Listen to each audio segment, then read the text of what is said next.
hari-harinya sebagai pengusaha dan sebagai dosen di agribisnis dan menjadi konsultan di 2 kabupaten sama di Kementerian Pertanian dan Kementerian Koperasi. Jadi hari-harinya ya itulah apa yang bisa kita lakukan. Hidup itu akan indah kalau kita bisa menjadi inspirasi dan motivasi bagi orang lain. Oke, kebetulan saya kebagian untuk strategi marketing dan bagaimana membangun. Jadi kalau nanti teman-teman monggo.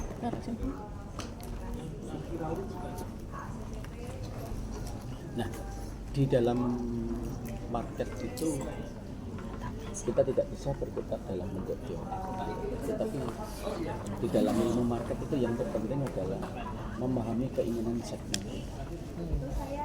Kalau segmen ini sudah kita pahami, kita tahu keinginan mereka, kita tahu tingkat kepuasan mereka terhadap produk kita itu yang bagaimana, baru kita membangun komunikasi. Komunikasi itu berfungsi untuk meyakinkan mereka, untuk mengedukasi mereka tentang bisnis yang kita miliki. Kalau komunikasi sudah terbangun, baru kita melayani. Nah, melayani ini bagian dari meyakinkan secara psikologi. Nah, tiga hal tadi sudah kita lakukan, baru kita mendesain dan menentukan produknya. Nah, kadang-kala kita terbalik, produk kita desain dulu sesuai keinginan kita. Ini nanti belum tentu sesuai keinginan yang mau beli. Berarti ada, kalau kita berbicara market, ada satu pertanyaan, buat apa? Apa yang perlu kita siapkan? Kita ini punya kemampuan apa? Punya keahlian apa?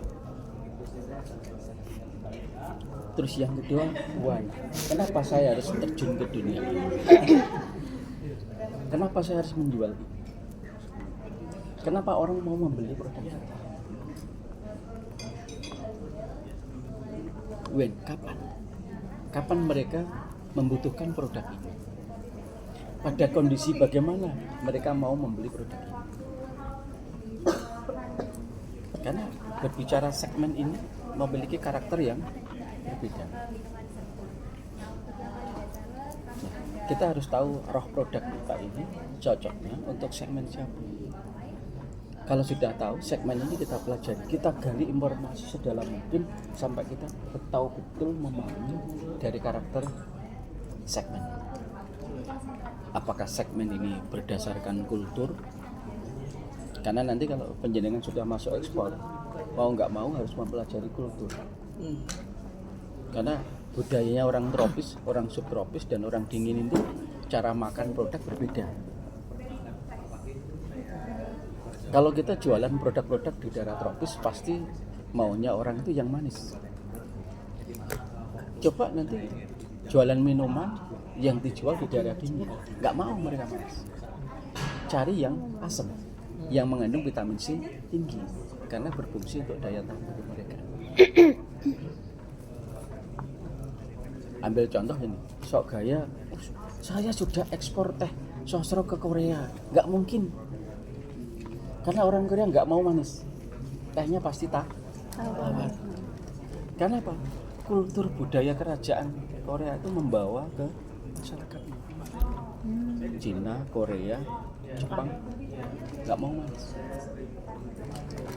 Karena kalau sudah berbicara Korea, negara yang sangat memperhatikan kecantikan dan kecakapan, kesehatan menjadi hal utama.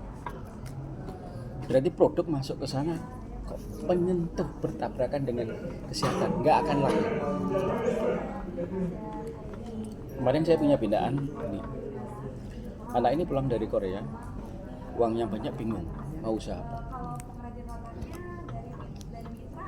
Di sana kan banyak makanan yang membutuhkan brambang goreng.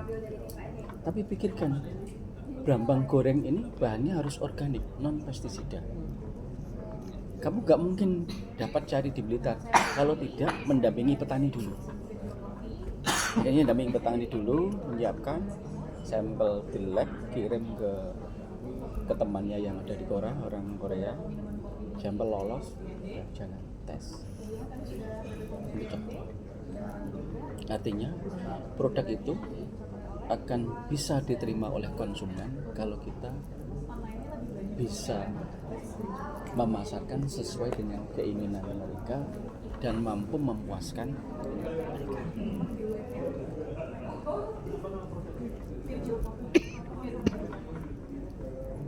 Dan sekarang itu sebagai gambaran awal.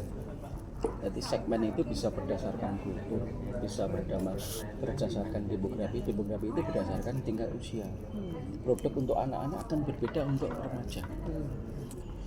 Kalau gaya anak-anak ini kan pasti produk-produk yang mengarah untuk pertumbuhan dan mengandung ginkgo-biloba. Terus gaya-gayanya mesti kayak model-model sereal.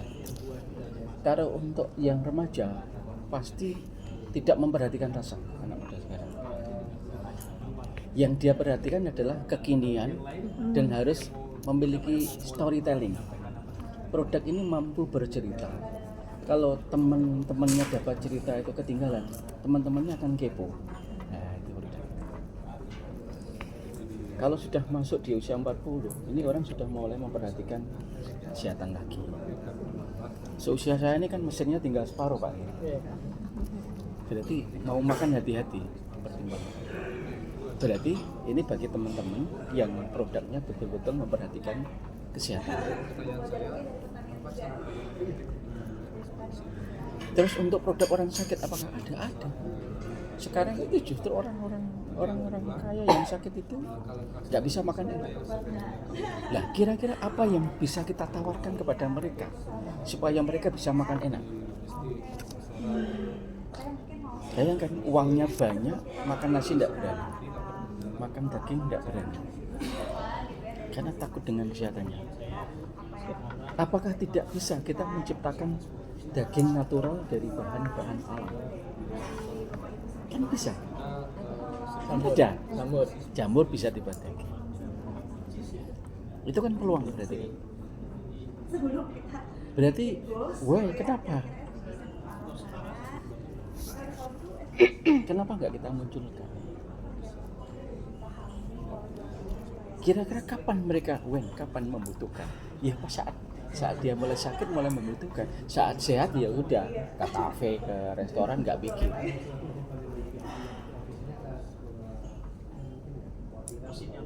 Nah ini pentingnya, yang terpenting kenali segmennya dulu.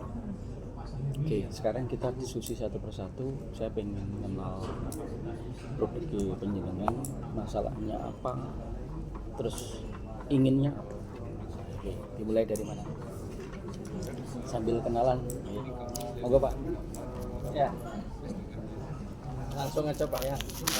Nama saya Yanto Malik. Panggilannya Yanto Pak. Dari Bali. Produk saya kopi. Sementara pakai powder sama roast bean, tapi saya blend kopinya Liberica fermentasi, bioorganik dia, Arabica sama Robusta. Nah sekarang kita lagi buat industri cold brew. Industri cold brew kita proses ke BPOM, udah tahap akhir, kita sudah kirim ke Kepala BPOM Jakarta, tinggal keluar MD-nya. Saya ada pasar Pak khusus untuk turis. Jadi sebetulnya proses untuk cold brew itu bagaimana turunan dari powder sama roast bean itu bisa dia beli. Karena kalau dia tahu hanya roast bean sama powder, belum bisa nyicipi cold brew. Kompetitor kita itu yang notabene-nya hanya blend Robusta, Arabica, kok mahal? Karena kita beli juga mahal, karena dia bioorganik. Nah, pasar saya kebetulan di Turis, kita di Sogo Bali Collection situ, di dalam memang 90%, hampir 100% lah, itu turis, hanya berapa persen aja lokal yang kebetulan berlibur ya. Kira-kira kayak gitu. Memang kalau saya menentukan maunya apa, saya coba untuk kasih aroma kopi saya memang beda. Nanti ada contohnya di situ, mungkin Bapak Ibu besok bisa cicipin juga. Apa namanya, itu yang kesulitan saya, karena turis itu kan hit and run, datang dan pergi gitu aja. Cuman beberapa memang dari Cina, Rusia, Thailand, Singapura, Malaysia, di Australia, Amerika memang beli. Tapi ini yang buat saya masalah, saya belum bisa mengidentifikasi ya. Jepang juga beli juga. Jadi ini memang tergantung individunya sekali ini. Kalau kita ngomong Australia katanya dicicipin untuk yang hangat, dia suka. Begitu saya kasih es yang orang kita ngomong aroma sama rasanya kayak ini, dia justru kebalik. Ini apaan katanya. Itu yang saya gimana ya? Memang saya udah bagi Pak antara produk yang winey sekali, ada yang balance antara winey sama bodinya, sama yang bodinya kuat tapi winey-nya sedikit. Termasuk nanti ini yang saya mau diskusikan sama Bapak. Kita punya pasar supermarket yang notabene-nya untuk itu mungkin 80% ya, 80% itu asing. Terus toko oleh-oleh itu 90% lokal. Terus mungkin untuk hotel bintang atau untuk lapangan golf dan lain sebagainya, memang saya sudah buatin branding. Maksud saya sampai seberapa ya untuk telah kategori untuk pasar masing-masing, tetapi tetap harga beda, komposisi juga beda Pak. Nah mungkin saya butuh untuk mengkategorikan ini sampai berapa, sementara saya ajuin di BPOM itu 10 itu dari untuk toko oleh-oleh, supermarket sama high level. Nah yang satu itu bisa tiga-tiganya luar. Ya. Tapi dalam bentuk produk. Nah kurang lebih itu Pak. Jadi untuk nentuin segmen pasar, saya terus terang gimana ya, rancu semua gitu. Saya akan tanya dulu Pak. Kalau orang Indonesia itu minum kopi itu alasan apa? Ini lihat dulu anak muda. Boleh, apapun dijawab boleh. Ini kalau anak muda mungkin dia butuh nongkrongnya Pak. Mau kopi apa, banyak nggak tahu. Tetapi kalau sudah umur 30-40 dia sudah punya apa yang karakter kopi yang dia mau. Kalau yang atas itu kelanjutan dari 30-40. Jadi kalau kita berbicara penikmat kopi di Indonesia itu ada 3 kategori. Kategori anak muda itu untuk gaya-gaya nongkrong, nggak ngurus kopi saset apa nggak ngurus. Yang kedua adalah komunitas pekerja yang membutuhkan, dia punya keyakinan kalau minum kopi nggak akan ngantuk. Oh ya. Yang ketiga ini adalah asli penikmat kopi. Ya, dia akan hunting kayak saya suka itu, saya akan ngejar kopi yang kafenya itu agak beda, akan saya kejar. Kita mencari nilai value dari kopi itu sendiri. Wah, betul. Nah, berarti ketiga segmen ini kira-kira yang mau dibidik kemana? Ini segmen lokal dulu. Oke. Terus sekarang kita berbicara orang luar. Orang-orang yang hidup di daerah subtropis dan dingin, kenapa datang ke Indonesia? Alasannya mencari matahari. Dia terbiasa minum bir yang mengandung kehangatan. Pasti kalau kita kasih es, itu sesuatu yang lucu bagi dia. Uang hidup saya di daerah es. Nah, yang perlu dipikirkan, bagaimana kopi ini value-nya sama dengan bir yang menciptakan kehangatan tubuh kita. Value itu yang harus ditawarkan kepada turis asing. Kecuali mereka yang hidup di Turki atau Timur Tengah, beda. Itu sama-sama dengan orang kita. Karena sejak Timur Tengah maupun Turki itu kemasukan kopi sejak zaman kerajaan Utsmani itu gaya minum kopi mereka sama dengan orang Indonesia. Tetapi orang Jepang, orang yang notabene itu hidupnya di daerah dingin dan subtropis, itu yang mereka cari ya nggak begitu memikirkan masalah kafein dan lainnya. Yang dia cari adalah kehangatan tubuhnya. Value itu yang kita tawarkan pada turis.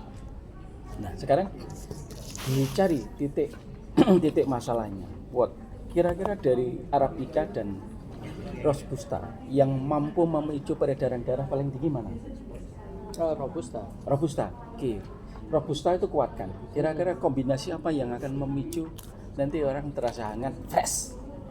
Karena saat darah beredar, otak fresh itu yang harus diciptakan. Jahe. Ya, kalau itu muncul, tapi jahenya jangan keras.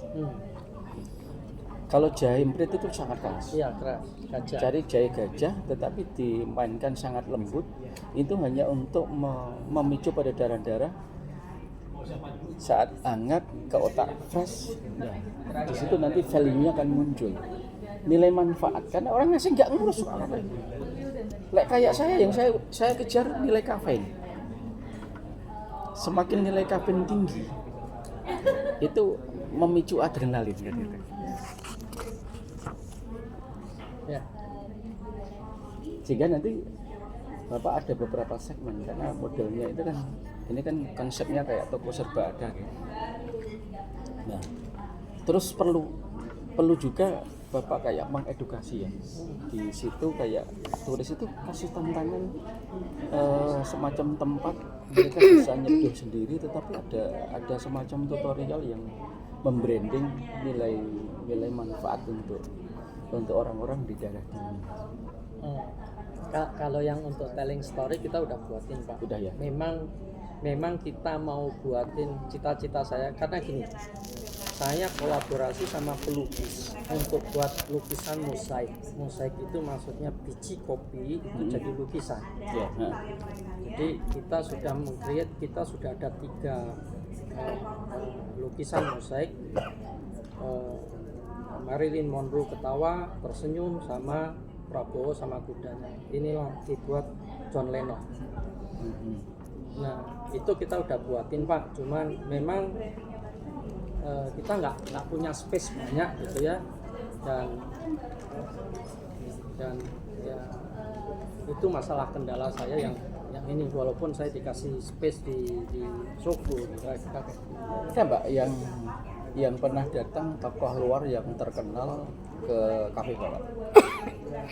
Sempatkan kalau ada tokoh terkenal yang sangat dikenal dunia internasional, sempatkan bisa foto. Pajang di situ jadikan influencer. Nah, bahwa tokoh ini pernah minum kopi di sini. Nanti kata-kata kita buat di bawahnya sebetulnya yang bikin kita. Tentang kesan-kesannya saat minum di kopi, tapi yang buat kita itu kita jadikan influencer. Memang gini Pak, sebetulnya banyak foto-foto itu ya. Saya ngomong terus terang karena itu hampir 90%, hampir 100% lah. Nah, lokalnya itu masih dikit lah ya. Itu memang asing. Cuman saya bisa difoto lah, emang pasarnya asing mau ngapain sih? Cuman memang yang Bapak cerita ke saya yang mengenai tokoh itu saya belum coba Pak, itu penting karena kan ketokohan orang itu tetap berpengaruh pada branding. Karena kan baik kita di Indonesia atau di luar, sekarang kalau sudah berbicara konsep lagunya siapa itu yang orang keturunan Amerika sama sing dikatakan meninggal, Michael Jackson itu kan menggambarkan satu model perpadu. Kalau dulu kan Elvis itu kan rock roll Pak ya. Kalau ini kan lebih lembut ya. Nah, itu kan sangat dipuja. Nah, orang-orang yang mengenal tokoh terkenal kalau di bawahnya itu ternyata minum kopi di sini juga ya. Nanti kan itu bahasanya dibuat dua Pak, bahasa Indonesia sama bahasa asing. Sehingga siapapun yang datang di situ orang di sini juga ngopi di sini ya. Jadi rasa gengsi ini akan mempengaruhi mindset orang pertama. Ya. Apalagi dari yang Bapak ceritakan, ini produk Bapak ini sudah berkelas. Karena tahapan yang dilakukan ini sudah pemain berat ini untuk bicara kopi.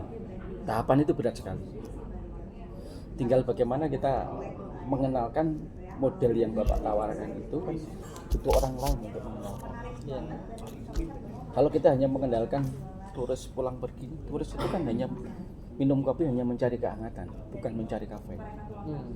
Saat mereka ada tokohnya di internal, ini artis Amerika minum di sini juga ya. Wah itu. Pikirkan itu Pak. Jadi kan yang kita jadikan influencer adalah fotonya. Kalau menteri Pak? Boleh, tapi jangan menteri yang punya masalah. Oh iya. Lihat yang clear. Yang bagus. Yang memang jadi influencer. Influencer itu yang Positif. itu. Jadi kan konsep kopi Bapak itu saya lebih mengenal kepada konsep legendaris. Arahnya ke sana. Jadi tokoh-tokoh legenda itu bisa dijadikan influencer. Cuma saya saya juga pelukis Pak. Saya itu kan didikannya Sukawati kan, Sukawati. Sukawati siapa nih Pak? Di Bali, Oh. masa Sukawati. Saya tuh masa mudanya keluyuran juga.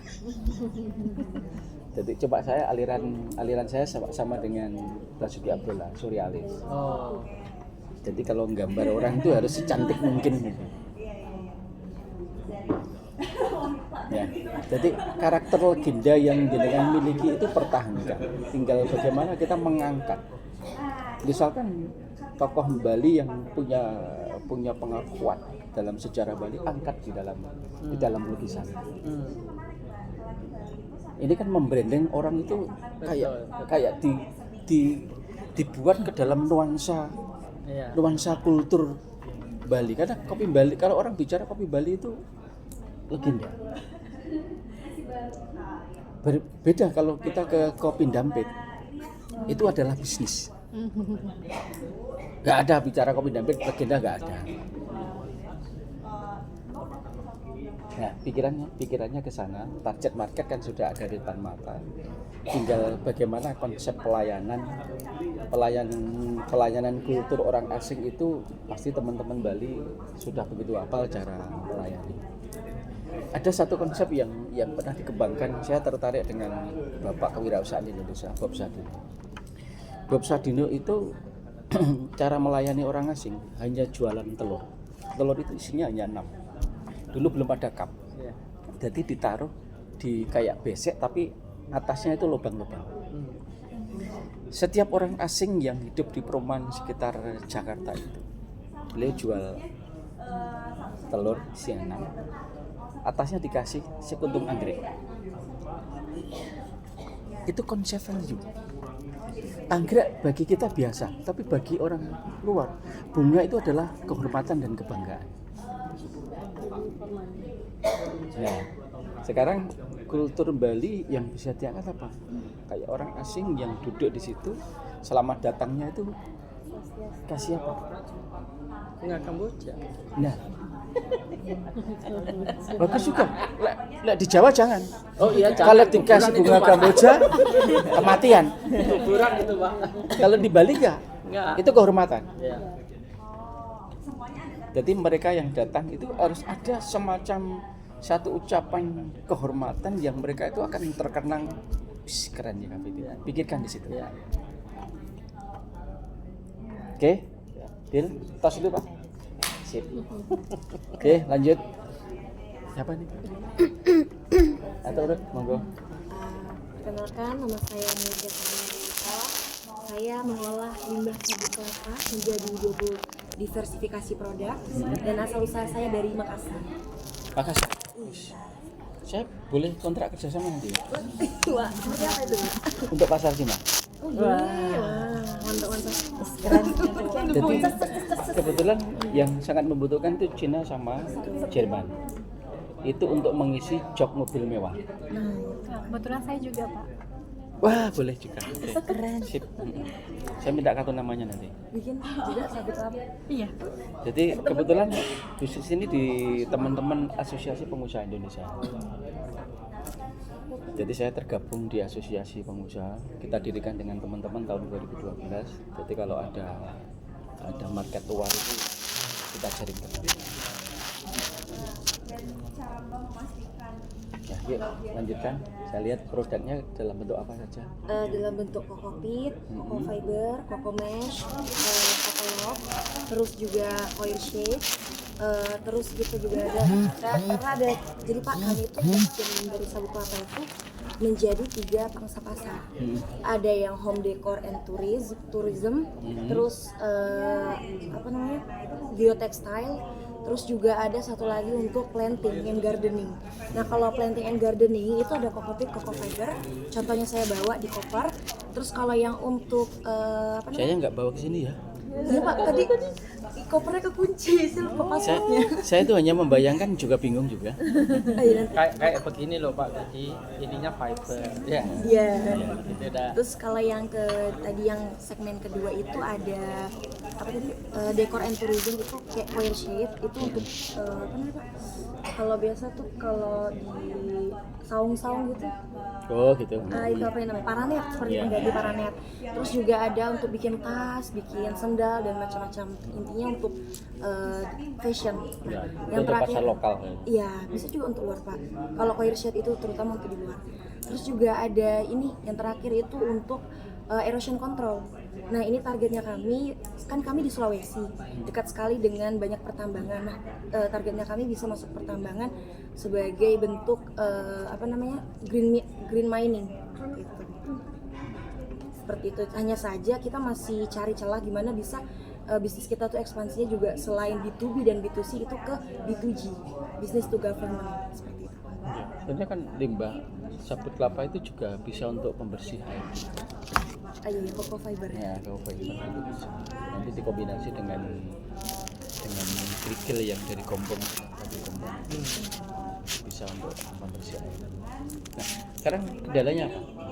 Kalau sekarang kendalanya sih lebih ke kami maunya masuk ke pasar yang retail tapi ekspor Pak. Contohnya seperti Etsy, itu kita juga punya teman dia bikin kerajinan anyaman gitu. Itu dia sering kirim keluar. Nah kita tapi belum tahu ilmunya. Nah, mungkin kayak ya Etsy, dan kan kalau ada namanya Amazon juga, Alibaba, tapi kalau Alibaba kan itu yang kayak besaran, itu udah biasa. Nah kalau yang Amazon itu pasarnya umum dan itu kayak banyak juga kita kelasnya. Nah yang Etsy ini yang khusus Pak, kayak kerajinan masuknya. Tapi sayangnya belum ada kelas, itu jarang gitu. Nah mungkin kayak teman-teman misalnya ada yang main home decor bisa mau masuk sama-sama pasar Etsy, jadi sama-sama belajar mantap gitu. Sebetulnya kan kalau produk limbah kokopit itu pasar terbesar memang luar. Nah itu ada beberapa langkah yang bisa diambil. Kalau saya ngajari mahasiswa saya tidak mau muluk-muluk. Kamu bikin minimal imbil 10 minimal. Jadi imbil itu kita lempar ke dalam jaringan buyer internasional. Itu kayak jaring. Nanti pasti ada yang connect 1 atau 2. Apa itu? Imbil biasa. Oh iya, saya dengar imbil. Nah, imbil biasa. Jadi minimal punya 10. Jadi kita kayak menebar jaring. Nanti di konsulat itu ada informasi buyer yang terdata. Nanti kan bisa minta data di dinas perdagangan. Ya itu nanti kan ada data buyer. Kalau nggak situ di Bea Cukai atau di BI juga ada data itu diminta. Nah nanti dilempar, setelah itu nanti akan terseleksi. Biasanya mereka akan membangun komunikasi dengan bahasa Inggris, terus nanti tawarkan produknya. Terus yang mereka inginkan produk dalam bentuk apa, terus standarisasi kualitas yang mereka inginkan apa, ikuti. Terus langkah kedua bisa mengambil data informasi di Kadin. Nah, kebetulan saya juga menjadi pengurus Kadin di Kabupaten Kediri. Jadi di Kadin itu dalam 1 tahun 4 kali itu ada misi dagang ke luar negeri. Maka di situ ada data-data buyer-buyer internasional. Kemarin itu Pak, saya kan sebelum saya dari Makassar, cuma pas tanggal 21 sampai 23 tuh saya ada pameran di Jakarta. Nah ternyata Kadin yang ngadain Jetro peluncuran. Nah tapi kayak di situ saya masih ngangung-ngangung kayak apa ini, kan memang kalau kita riset pasti kan ya Mbak, kalau Kokopit itu memang maksudnya pasar Jepang. Nah kalau Jetro itu kan Japanese External Trade Organization nih pengen ngembangin UMKM ke Jepang. Nah itu yang masih kita pengen pelajari, bisa nggak kita nih masuk juga ke lininya si Jetro ini.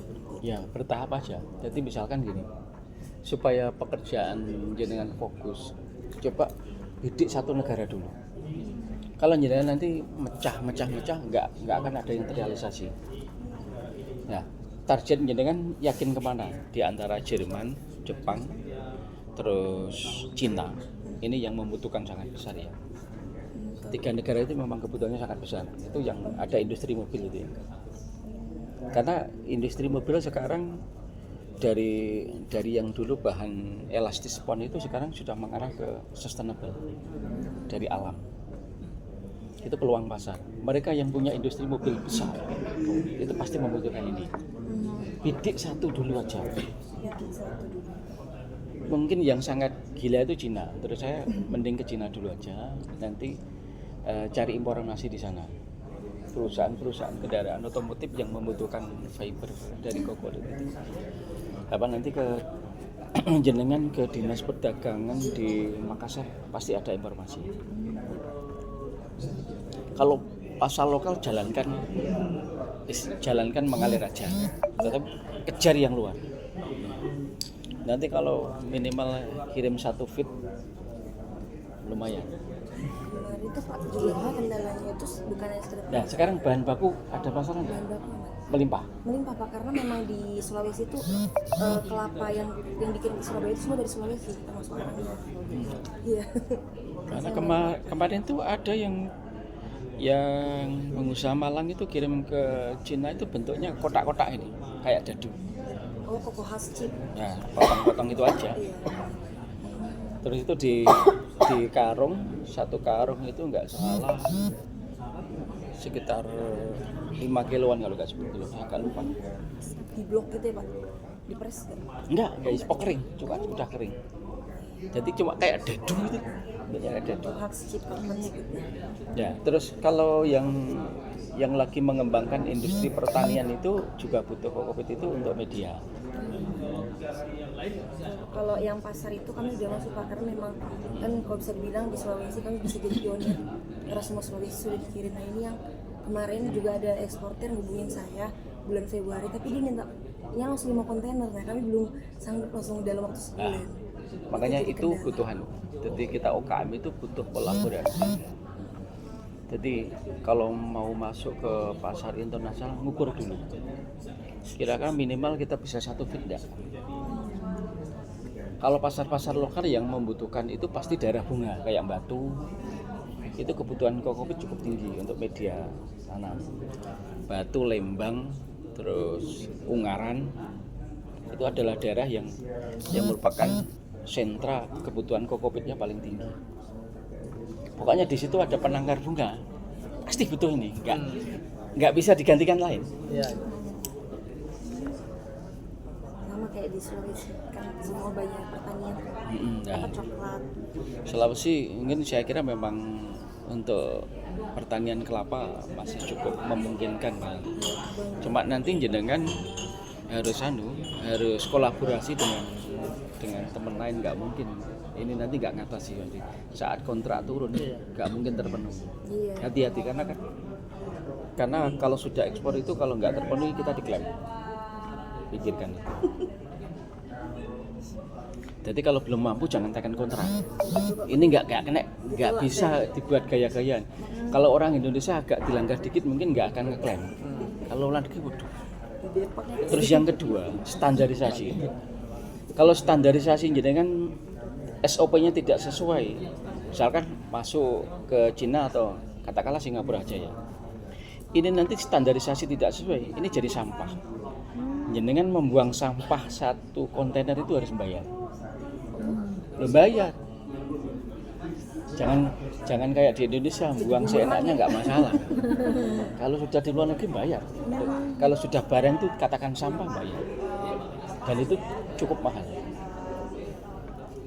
Nah ini bukan nakut-nakuti, tapi bahwa Jadi tantangan. kita menyiapkan tantangan itu jangan setengah-setengah. Makanya kan kalau pola pikir kita disiplinnya tinggi, nggak akan ada masalah. Kalau bikin apa? Disiplin tinggi. Disiplin tinggi. Karena mindset itu penting. Jadi artinya kalau kita punya produk itu kalau memiliki roh seperti orang yang hidup memiliki jiwa, ada kekuatannya. Jadi kita melakukannya juga senang, menikmati, mempelajari, mengembangkan di situ. Itu namanya ada roh. Oke, nggak apa-apa. Nanti jadi pola produk engineering itu lebih mengarah kepada jejaring. Di situ kalau ada lembaga-lembaga kayak Kadin, masuk aja. Nanti cari Kadin di Makassar, daftar anggotanya minimal, nanti minta kesempatan. Nanti yang biaya itu biasanya dari, kalau nggak dari Cukai, dari BI. Itu ada kesempatan bisa misi dagang keluar. Cari misalkan yang bukan negara sasaran nggak usah ikut, percuma nanti. Misalkan ada misi dagang ke Jerman, ke Jepang atau ke Cina, ya upayakan bisa. Jadi tujuannya apa? Menggait buyer. Kan ini di Westin Surabaya itu ada international hotel.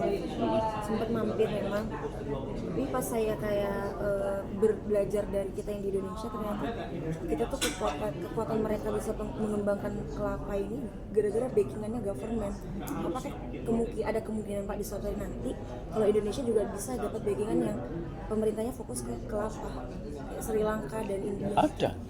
Sekarang Gorontalo dulu kabupaten miskin dengan dikelola Fadil Muhammad, akhirnya sampai sekarang menjadi sentra jagung. Kalau dari masyarakatnya bergerak itu menjadi satu produk unggulan, kan mau nggak mau pemerintah daerah akan turun tangan. Nah sekarang bagaimana kita, karena konsep jenengan nanti harus berkesinambungan, tidak hanya mengandalkan produk, tetapi kan harus ada pembinaan juga kepada petani kelapa. PR besar memang untuk membina. Nah itu kan bisa dijadikan target untuk program ini. Jadi ada melakukan pembinaan dan pendampingan kepada petani kelapa. S3 aja kan ada 17, minimal ambil 3 yang bisa menjalankan. Dia punya Pak Anu nanti banyak ini GPS-nya ini. Komplit. Semuanya Itu kayaknya. 17 bisa masuk itu nanti. Pak. Ready. Oke, itu ya. Terus kira-kira tantangan terberat apa? Itu Pak, pengembangan kayak banyak yang minta tapi kan belum bisa penuhi karena kayak selalu kami Jangan sendiri. Jangan itu mencari belum info. ada, Pak. Kira-kira sentra kelapa itu cari pionir satu, ajari, menyiapkan bahan baku saja. Jangan diajari penuh. Gimana Pak? Nah, dipecah. Jadi memakai manajemennya Astra. Orang kita itu setelah dijajah, karakter kita itu karakter pengkhianat. Jadi kalau agak bias bisa, itu pasti mengkhianati. Kalau semua Diajari semua pengkhianat. Itu pembawaan. Karena kita memang sejak zaman penjajah itu kita dididik seperti itu. Maka konsep manajemennya Astra itu yang cocok. Astra itu makanya kan orang yang bekerja di Astra sampai pensiun itu disuruh mendirikan bengkel nggak akan bisa. Karena hanya diajari satu. Bagian ngelepas baut, bagian bersihkan seker, bagian masang, nggak boleh. Kamu harus ahli di sini. Kata-katanya ahli. Nah, Saya foto tuh nanti bikin alur ya, bikin SOP. iya, seneng ngajarin itu, silakan biar kita juga ada temennya. SOP bagian ngupas kulitnya nanti satu kelompok. Terus bagian menyiapkan nanti di bawah. ya, Pak, Jangan ya? semuanya. Jangan semuanya. Dia yang nyari. Terus nanti finishing baru di pabrik engineering. Ya jadi kayak mereka bikinnya raw materialnya aja. Ya, jadi modelnya borongan. Harus gitu. Enggak itu enggak akan terpenuhi nanti. nggak bisa terpenuhi wes. Sehebat apapun ya kan, kalau jenengan nggak membentuk komunitas nggak akan terpenuhi. Kecuali jenengan punya pabrik, tinggal masukkan set, keluar ada beberapa pabrik menyiapkan beberapa kontainer bisa. Ini kan padat karya. Nah, padat karya kan jadi sustainable nanti. Loh, berarti sudah ada dua. Pemberdayaan dan peningkatan kesejahteraan masyarakat sekitar. Terus dengan membina petani, kelapanya tumbuh baik, berarti lingkungan 4. Nah, ya kan? Terus limbahnya yang sabut kecil-kecil nanti dicetak. Nah, dicetak mungkin dibuat apa ya?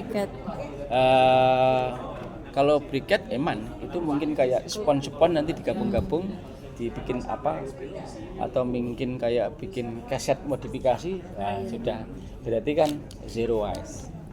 5. No poverty juga dong Pak. No poverty. Tanpa Iya. kemiskinan. Nah,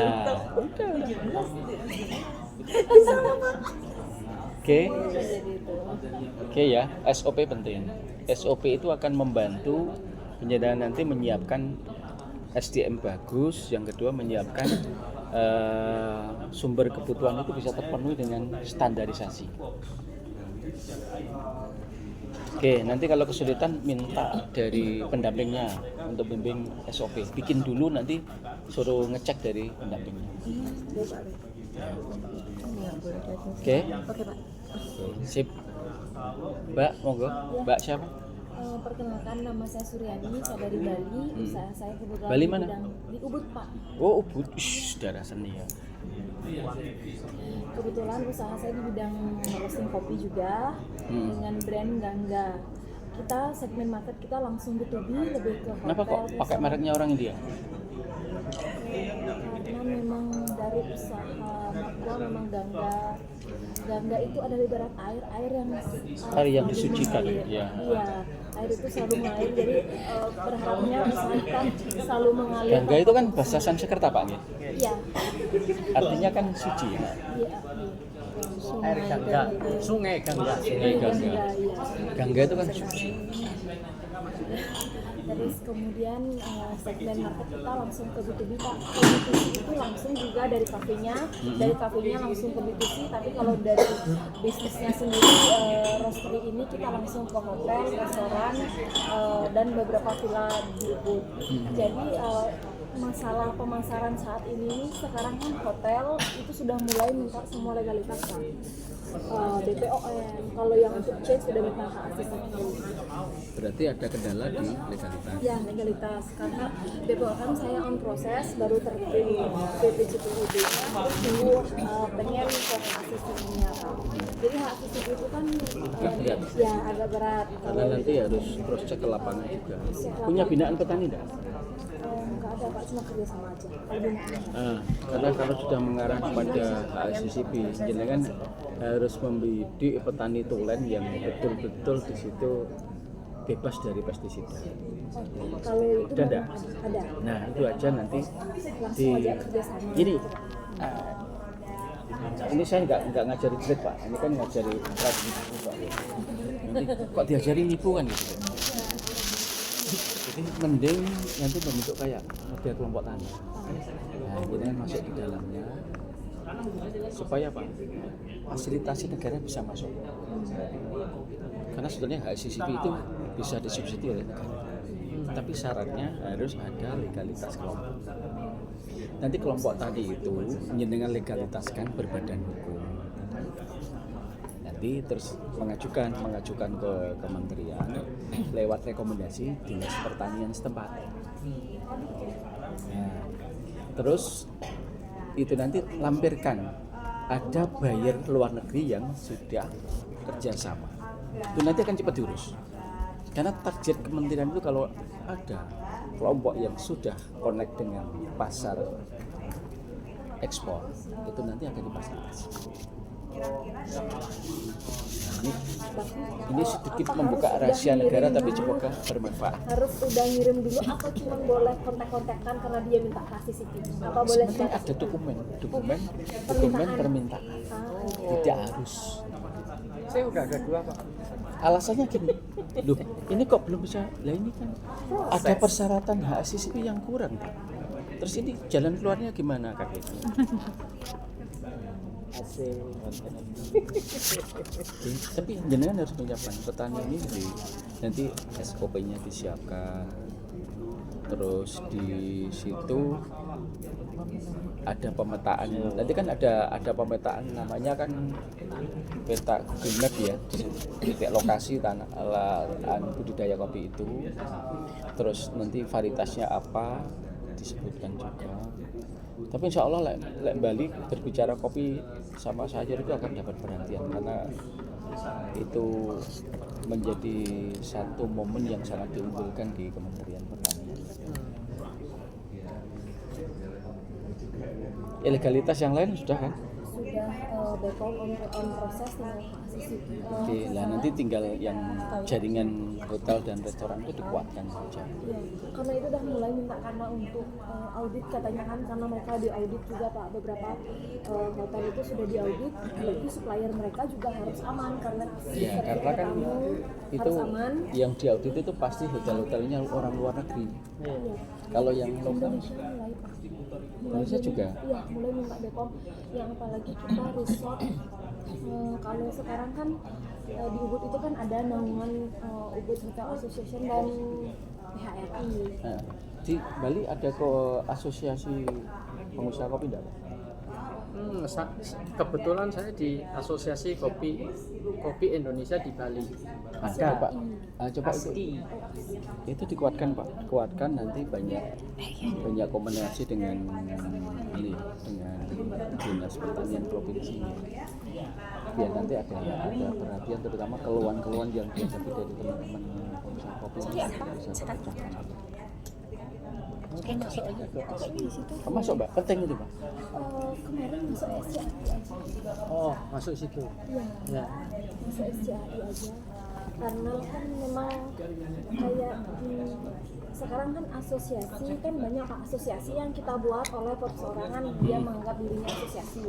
Tapi kan asosiasi itu pengen adanya apa juga yang memang udah ada legalitasnya asosiasi baru memang diakui asosiasi. Yang mana sih sebenarnya asosiasi yang diakui asosiasi dan bukan asosiasi yang dibuat. Kalau asosiasi itu baru bisa dikatakan asosiasi. Ada anggotanya satu, terus nanti ngurus badan hukum berlegalitas dalam bentuk kelompok. Beda Pak, perlu ada ADART. Kalau ADART itu jelas. Kalau ngurus badan hukum itu pasti ada ADART. Itu udah tahu sepertinya sekarang kan banyak yang buat komunitas itu tapi karena berdasarkan mereka kumpul aja, tidak berdasarkan seperti Ya nggak bisa. Kalau nanti sudah masuk notaris pasti ditanyakan anggaran dasarnya. berarti cari Kalau tidak ada komunitas anggaran yang memang dasarnya, sudah ada. nanti dari Kemenkumham nggak bisa menerbitkan badan hukum. Menurut saya mungkin yang terbaik memang kopi Bali cukup kuat itu disatukan itu yang kuat. Terus nanti kalau asosiasi pengusaha sudah ada, mungkin dari sisi asosiasi petani kopinya. Oh iya. Kalau ini kan kita juga udah tergabung ke HIPMI. Ke HIPMI sudah bergabung, berarti tinggal ke petani kopinya aja. Iya. Nanti dibantu dari kementerian. Kalau HIPMI itu lebih banyak berbicara politik nih. Politik. Iya betul. Saya aja sampai keluar. Tapi nggak apa-apa, penting untuk jejaring. Iya, dijaring. Siapa? Siapa tahu nanti jadi kepala daerah kan. Dengan membantu kebijakan-kebijakannya Pak. Iya. Terus kendala lain? Sementara sih